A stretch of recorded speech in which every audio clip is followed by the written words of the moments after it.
Print media, electronic media के सभी साथियों का हार्दिक स्वागत और अभिनंदन। आज यहाँ पे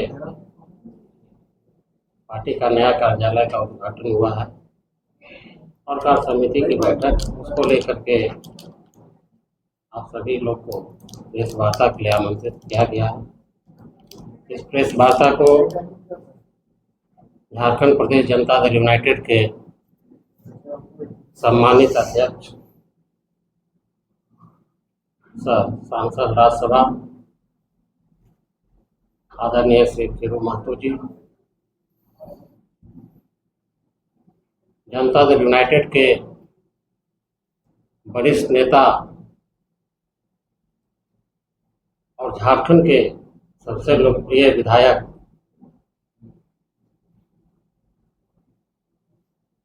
पार्टी के वरिष्ठ नेता पश्चिमी सिंहभूम के सम्मानित लोकप्रिय विधायक आदरणीय श्री सरजू राय जी संबोधित करेंगे और इस प्रेस वार्ता में पार्टी के वरिष्ठ नेता आदरणीय श्री धर्मेंद्र तिवारी जी शामिल है। अब हम माननीय प्रदेश अध्यक्ष से आग्रह करेंगे कि वो इसको संबोधित करें।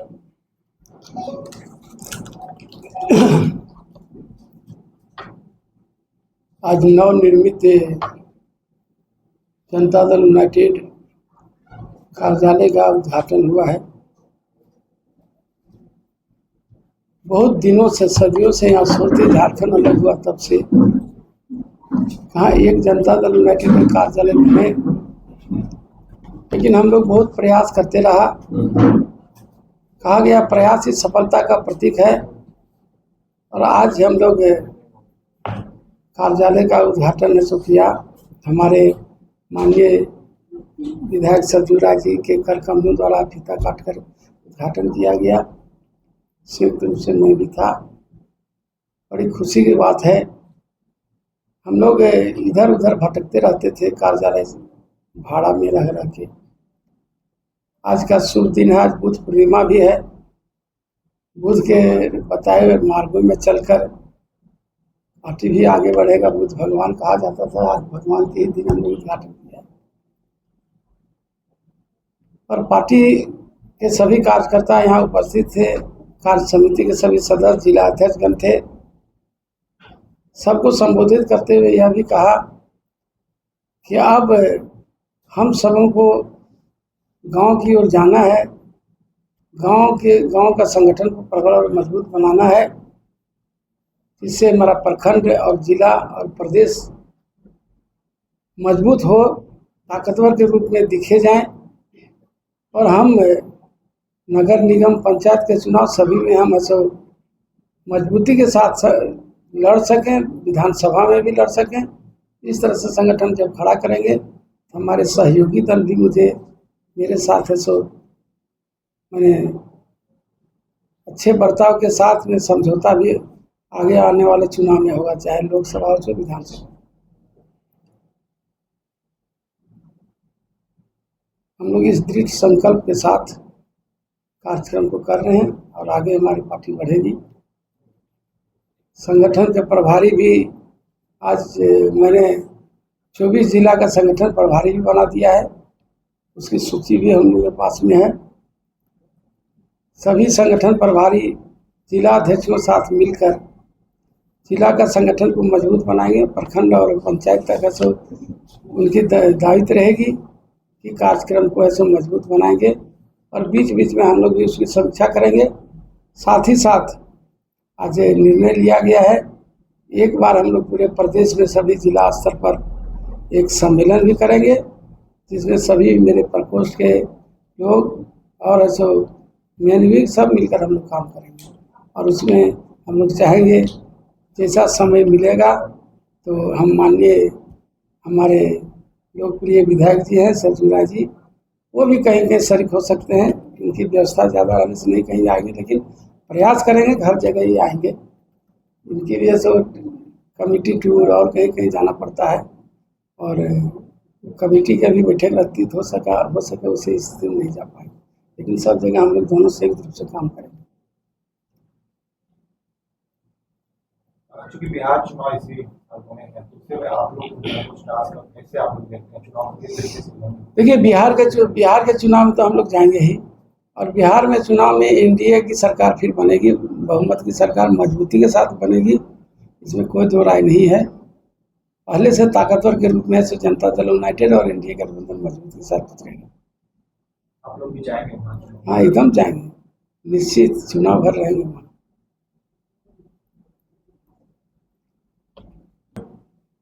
आज पार्टी को यह कार्यालय बनाकर सौंपा है, इसके लिए मैं इनको धन्यवाद देता हूं, और बुद्ध पूर्णिमा के दिन उन्होंने उद्घाटन किया, इसके लिए इनको बधाई भी देता हूं।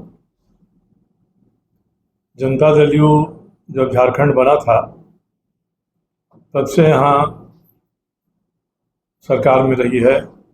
बाद के दिनों में संगठन इसका है, समर्थक भी हैं।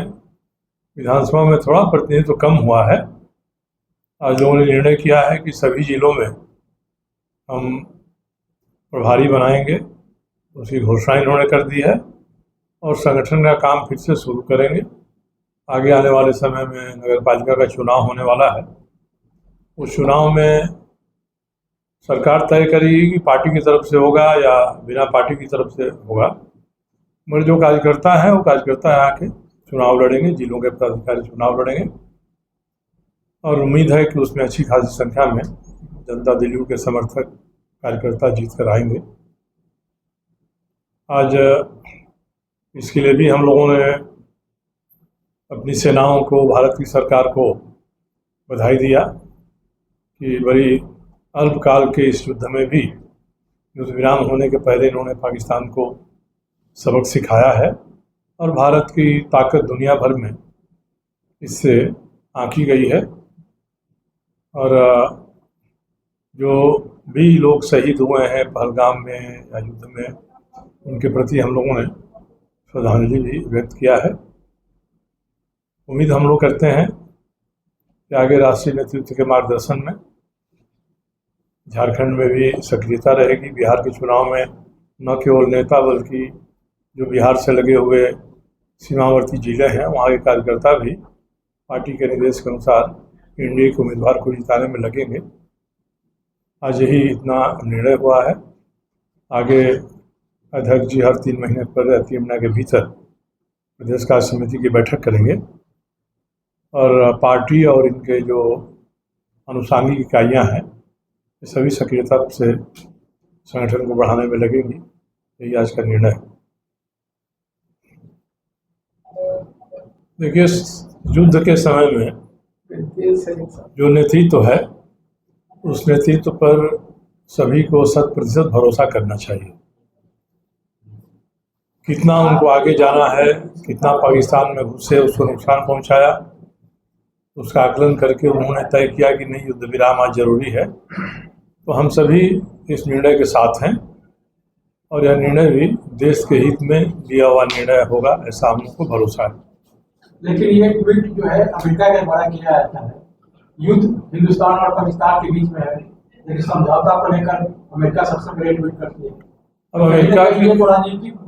अमेरिका के राष्ट्रपति इसका श्रेय लेना चाहते हैं, ये उनके ऊपर है। इससे उनकी ही छवि धूमिल हुई है कि एक सबसे विकसित और शक्तिशाली देश के राष्ट्रपति ट्विटर के माध्यम से इतनी गंभीर बातों में अपनी भूमिका का इजहार दुनिया के सामने करेंगे, ये उनके व्यक्तित्व के अनुरूप नहीं है। भारत ने स्पष्ट किया है कि जो भी वार्ता हुई है द्विपक्षीय हुई है। पाकिस्तान के डीजीएमओ ने भारत के डीजीएमओ से बात किया है, उन्होंने कहा है कि हम युद्ध विराम करना चाहते हैं, और भारत का पहले से भी यही निर्णय था कि युद्ध हम नहीं कर रहे हैं, हम पर युद्ध थोपा गया है। युद्ध थोपने वाला खुद ही युद्ध विराम कर रहा है, हम उसका युद्ध विराम स्वीकार करते हैं। इसमें अमेरिका अगर वाहवाही लेना चाहे, अपनी पीठ अपने ही थपथपाना चाहे, तो इससे उसके नेतृत्व का ही अंदाजा लगता है कि उनकी दुनिया में जो छवि है वो कम हुई है, धूमिल हुई है। लेकिन भारत के पीएम का कहना था कि दुनिया में जहां भी आतंकवाद होगा वहां से समाप्त करेंगे। देखिए, दुनिया के आतंकवाद तो सैद्धांतिक रूप से यह है कि कहीं भी आतंकवाद हो तो भारत उसमें आतंकवाद के खिलाफ जो लड़ रहा है देश उसको सहयोग करेगा। मगर हमारे सामने तो खुद ही एक आतंकवादी चेहरा एक सरकार का है, पूरी तरह से एक देशी आतंकवाद के सारे खड़ा है। तो सबसे पहले तो हम लोग अपने सीमा पर के आतंकवाद से निपटेंगे और सीमा के भीतर देश में भी अगर आतंकवाद का समर्थन करने वाले से तत्व हैं उनसे निपटेंगे। तो ये प्राथमिकता तो भारत की यही है। भारत पाकिस्तान के कब्जे में जो कश्मीर है उसको वापस लेना चाहता है। स्पष्ट भी कर दिया है प्रधानमंत्री ने कि आप गोली दागेंगे तो हम गोला दागेंगे, और आतंक की कोई कार्रवाई को भारत अब युद्ध मानता है, ये घोषणा हमारे प्रधानमंत्री ने कर दिया। तो इस आतंक से निपटना प्राथमिकता है।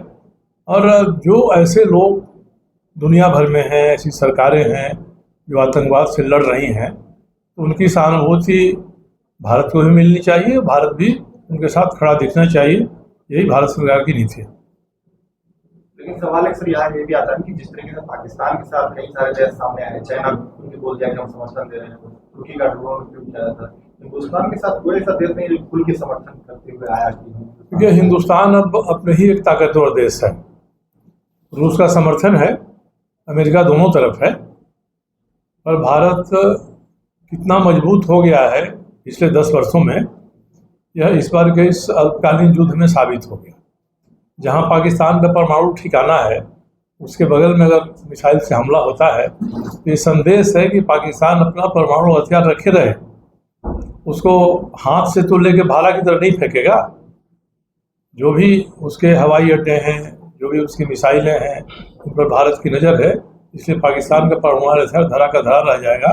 टूटेगा तो पाकिस्तान के भीतर ही टूटेगा।